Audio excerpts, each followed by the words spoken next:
Hello and welcome to Star Wars Connection. I'm Lee and today I am joined by Denise. Hi Denise. Hello Lee, how are you? I'm doing well, thank you. So today we're going to actually be talking about a topic that's on everybody's mind, which is the Last Jedi trailer and the Last Jedi poster. And Celebration.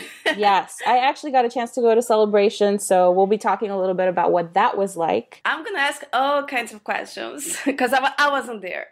Yeah, I certainly wish that I had talked to somebody who had gone before I went the first time, so I think it would be cool to talk about experiences there. Yeah, so just quickly, I'm really happy to be back to Star Wars Connection because I think it has such a diversity of people participating with different ideas, different styles.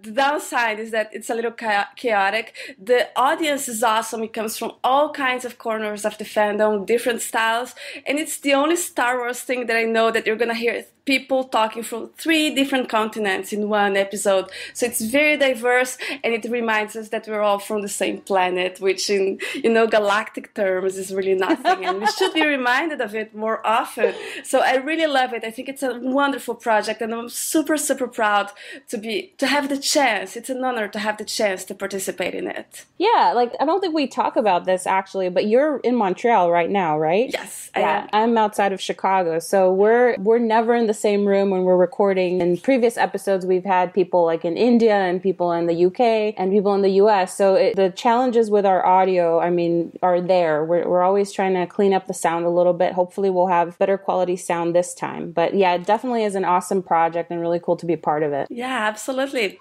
So what about the trailer? Yeah, let's get started on that. So the first thing I wanted to just talk about was the reaction to it. Just watching it, I got goosebumps all over. The first time that I saw it, I couldn't make sense of it. I was just trying to absorb everything and trying to not blink. And then I had to watch it 5 more times before I could form any coherent thinking about it. But I think that we can't say that we got any new information really, because we were kind of expecting what we saw, but it was still, there were some nice surprises there, especially with what we got to see of Kylo Ren, right? Yeah, I was actually expecting him to start with his mask, and I was expecting him maybe to go unmasked and later, but not, because what you put in the trailer is the premise of the movie. If there are some developments that are going to be surprises, you don't put them in the trailer. So unmasked Kylo Ren is the premise, conflicted maybe because you have that scene with the shattered helmet. So I think it's great, and I wasn't expecting that. But the amazing scenery I was expecting, but still to see it, it's the cinematography is just amazing. Yeah, and that's something that is really striking about it, is just how beautifully shot everything is. The camera angles, just how visually gorgeous it is. I'm really hopeful that this movie is just going to be stunning to watch, and I think Rian Johnson's obviously very talented, and it's so good to see that. Just, you've been expecting it, and to see it just in front of your eyes, wow, I can't wait for the movie. We saw some shots that were telling of what, that we're on the right track, I guess, with our speculation. We had expected to see a training montage with Rey, and we got to see that very beautiful scene where you see her kind of on the side of the mountain doing some lightsaber forms, and Luke is watching from above. We are going to get a Jedi Master and Padawan relationship here, but there's also a bit of a contentious undertone to the relationship there that I don't think is a surprise really, because we've been getting hints about that. Yeah, I think the biggest hint was Rian Johnson himself that did his little promo with Luke and Rey. He redid it, and then Luke looks really angry, which is different a little from what we got at the end of The Force Awakens. So we should have been expecting a different look. Right. So let's talk a little bit about elements of the trailer. I guess we can start with Kylo Ren. We've already mentioned him. As you said, he's without his mask, and we do see a shattered Kylo mask. When a lot of people were arguing, well, maybe it's Darth Vader's mask, but no, it looks really clearly, to me at least, to be Kylo's mask. You can see that silver streaks that he's got around the eyes. So the fact that it's shattered, a lot of people thought, well, maybe that's just symbolism, that maybe that scene is not going to be included in the movie. Oftentimes we know in trailers they put things that don't make it in the movie. But I think it would be really cool if it ended up being that he shattered his own mask, because there's a lot of symbolism there, right? Yeah, even if it's just symbolic, it could be a vision, it could be just symbolic. It's super strong symbolism, especially because you have light, and you have Leia who said there's light in him, and then you have darkness, and you see the darkness that is shattered, right? You have the Kylo Ren song, but it's almost as if that identity and that darkness is not going to be there. I mean, I'm pretty sure that he's still going to be a bad guy, at least for a very good part of the movie. But, we're getting something different, and that's what we get from the trailer. It's not going to be a surprise. It's the premise of the movie. Exactly. And, the fact that Kylo uses the mask to portray this image of himself, as a tough bad guy, similar to Darth Vader, or this idea that he has about his grandfather. So to see that shattered, I think it's just very telling, and it's a hint to some of us who believe that he is going to be redeemed eventually. I think we're headed in the right direction with what we saw. Yeah, absolutely. But the only thing that I think is that, for me at least, it seems that it's starting earlier than what I predicted even. I thought it was going to start maybe at the end of this movie, but it's starting this redemption trajectory is starting earlier, which is interesting because it means it's not going to go on a straight line. It's not going to be like Vader, who's like, oh no, I'm going to be good again.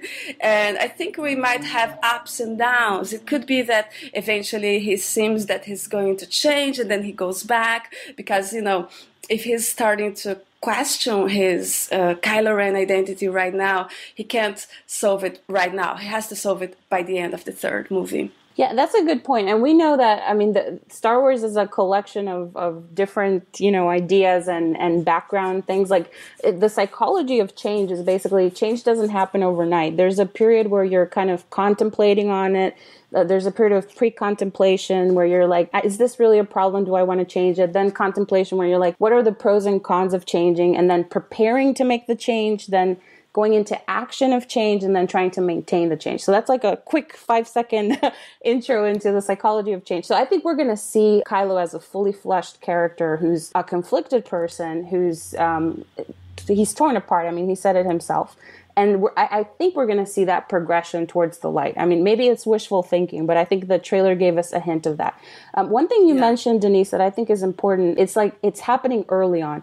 Looking at the trailer, it strikes me as this is all early on stuff. We're not seeing any juicy bits from middle or later in the movie. I think this is all early. And we have some hints as to why that might be the case. So even Rey's hairstyle, like we saw this marketing image of her with her hair loose, right? Which shows a more mature, grown-up Rey. But in this trailer, we only ever see the 3-bun hairstyle that's reminiscent of her as a child.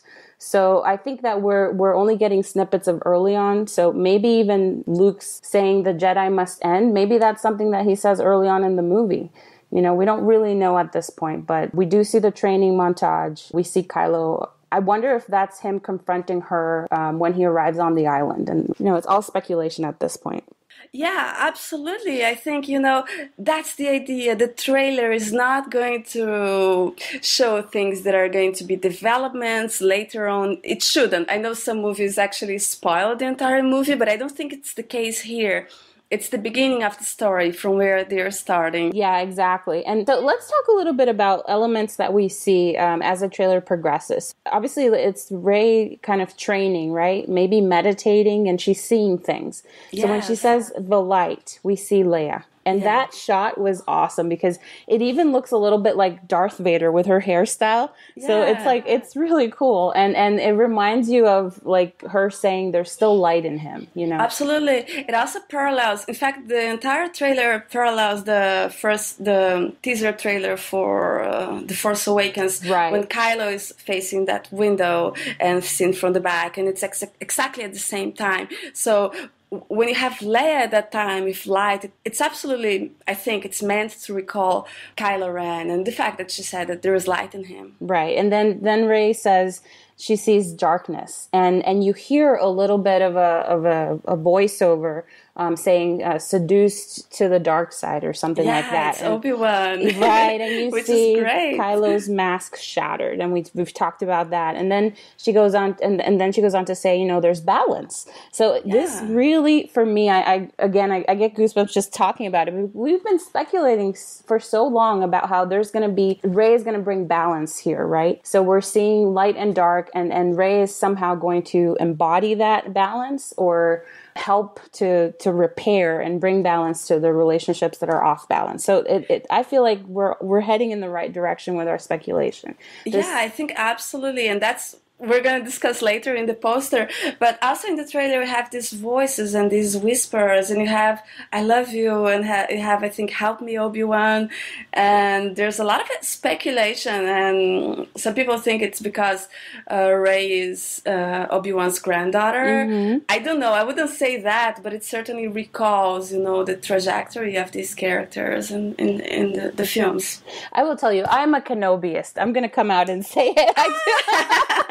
So what do you think about it? I do think that Rey is probably going to be Obi-Wan's granddaughter, but I'm totally fine if she's not. But I just find it interesting how they keep inserting Obi-Wan into this. And there's no reason for that to happen, I don't think, unless it's Rey is directly connected to him. Because, for him to talk to her when she picked up the lightsaber in episode 7. But anyway, that's a whole conversation. Well, Yoda also talks to her. I'm a very strong believer in Rey Yoda, because I think pointy ears and green skins, they're recessive genes, and she could be his great granddaughter. And he does talk to her, and there's his voice also in the trailer. So that's absolutely a sign of Rey Yoda. Well, but remember, Obi-Wan actually says, Rey, these are your first steps. So he talks to her directly, whereas Rey heard Yoda talking to Luke. But anyway, we could talk about this for hours. Let's go back to the trailer. Kidding. But I think it should definitely stands as a symbolic, at least as a symbolic Kenobi. And I love the Force Awakens, the scene in the Millennium Falcon. If it's reversed, Han Solo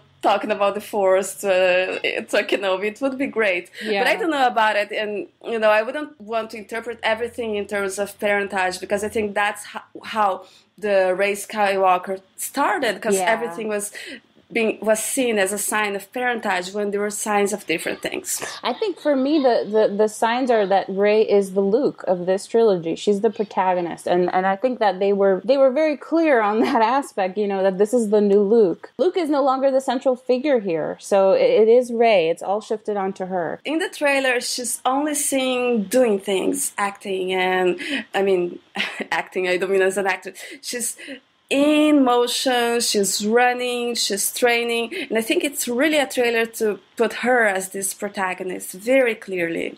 She looks like a tough chick, very competent, athletic, strong. I really loved seeing her like that. And like I said, I think this is just the beginning. I think we're going to see even more amazing things from her later on in the movie. So it's really exciting. But I wanted to talk a little bit about those books that we saw.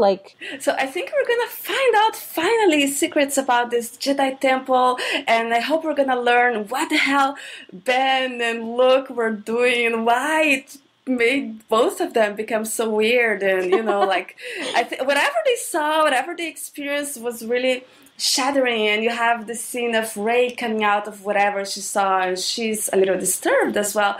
So I'm really curious to find out what that is that they have there. Yeah, so I'm wondering if these books that contain, we're speculating, right, Jedi knowledge or key knowledge about how to get more power, or whatever you want to say. Maybe that's the main point of contention between Luke and Kylo Ren. They both want to find this. Maybe Luke to protect it from the dark side, maybe Kylo Ren to bring balance in his own way, because he's got his own ideas. But anyway, Rey, I think Rey is the one who we see like a hand, right? So I don't know if Rey's the one who finds the books. We've been kind of talking about that. Is she the one who's going to have access to this information? Is this going to be the reason why she and Kylo Ren are going to eventually fight it out, or is it going to be a conflict between Luke and Kylo over this knowledge, or But I would rather guess that Kylo and Luke are not so different in what they want to do with it. Maybe their interpretations are a little different, and also these books, and when we hear the balance, right? So these books, they might bring this new knowledge to. Some people have been speculating Grey Jedi, which it has been debunked, but something new. And actually, in The Force Awakens, you had Snoke saying, if look, the new Jedi will rise. So the idea of this new Jedi could be something that's there.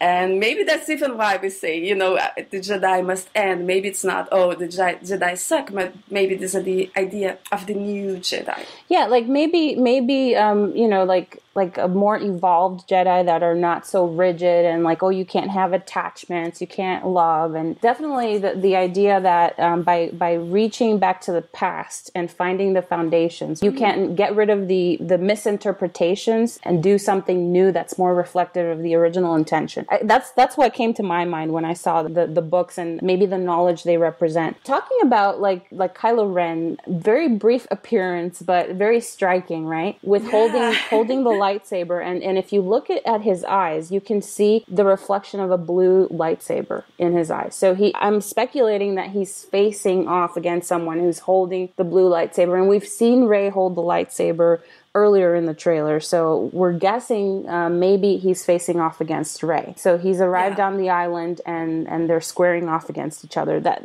kind of goes along with what we had been speculating about before. Now remember, and we're going into spoiler territory here, we have heard rumors that part of the problem between Luke and Rey is that Luke wants her to kill Kylo and she's refusing. So really interesting to think that here we see the setup for potentially that scene, and how will that unfold. Yeah, it's interesting. I find that we see him, Kylo, a little bit menacing, normal, right? You're holding a sword, you're not going to be laughing and smiling. But his look softens and he almost lowers his lightsaber. So it's definitely he's in conflict against someone, which definitely could be Rey, and that he has sort of ambiguous relationship. And there's some rain. Maybe it seems to have rain in the scene we saw in the trailer. And there are rain machines and the scenes in the island, even some scenes in the island that we see from the trailer, from the promo of Celebration. There is rain, so absolutely could be there. To Luke saying she has to kill Kylo, I believe it more now because we have weird Luke, but I'm a little bit afraid that it was an interpretation from people who thought it was going to mimic Empire Strikes Back very closely. I don't think we have proof really that it really happened. Yeah, well, we'll get to talk more about what was said at panel later, but we have heard confirmation that there is a conflict between Luke and Rey. We just don't know what it's about yet, right? But absolutely. Going back to Kylo, let's talk about the scar. I mean, it's caused such a controversy in the fandom. The fact that it's very obviously a different scar from what we saw at the end of episode 7. And Rian Johnson's comments about, I thought it looked goofy the way it was, so we kind of fixed it, right? What does that tell you? I think it's pretty interesting.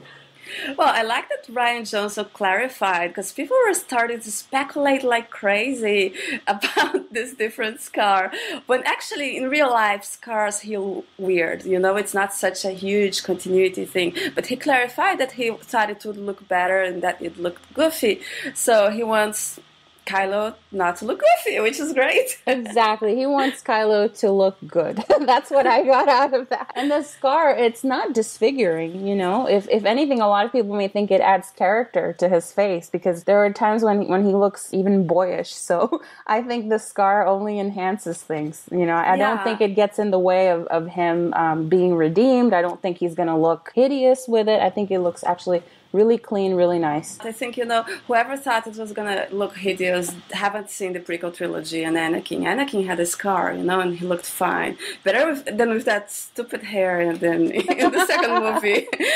But, the thing I like about the scar is that it's subtle, but it's there. And it's dividing his face. So it's like the conflict that he has inside, it's made actually visible. I think it's a really nice symbolism. And I think that Rey will always, when she sees it, she'll remember, like she was the one, they have a connection. Yeah, absolutely. It's very cool how they're going about it, I think. Well, maybe his scar is going to hurt. like Harry Potter. Maybe they can communicate. Maybe that's how he finds the island, right? Maybe. Maybe they'll have like occlumency, and they'll get to we've been talking about the possibility of a Force Bond, right? Because Yes. so who knows? But it's all very cool and very beautifully done, I think, as far as the trailer. And one thing we didn't mention was the music. There's a very enchanting sort of fairy tale-ish element to it, and the element of Rey's music, the Scavenger, that reminds a lot of people of Beauty and the Beast. That kind of like little tone in the beginning is there, and it's enhanced in the trailer. I thought that was pretty cool too. Yeah, I also with all the sceneries and stuff, it really looks like a fantasy movie. Yes, and I find Star Wars is fantasy in space, right? It's sword and sorcery, and how it's going to be this gorgeous fantasy movie, and with this fairy tale song, it's a lot more. Yeah. All right, so we're going to sign off for now, but you'll want to come back because we're going to be talking about the Last Jedi poster and the Last Jedi panel at Star Wars Celebration Orlando, and we'll talk a little bit about what it was like to be there. So don't miss it. As a reminder, you can email us at starwarsconnection09@gmail.com. We love to hear your feedback. You can also contact us through our YouTube page, and you can follow us on Twitter and Mixcloud. We know that we didn't touch on everything in regards to the trailer. We didn't even talk about Crate, which looks like it's going to be awesome, but we wanted to keep this short and sweet, and as we learn more details, we'll come back and circle on those topics. Until next time, may the Force be with you. Thanks for listening.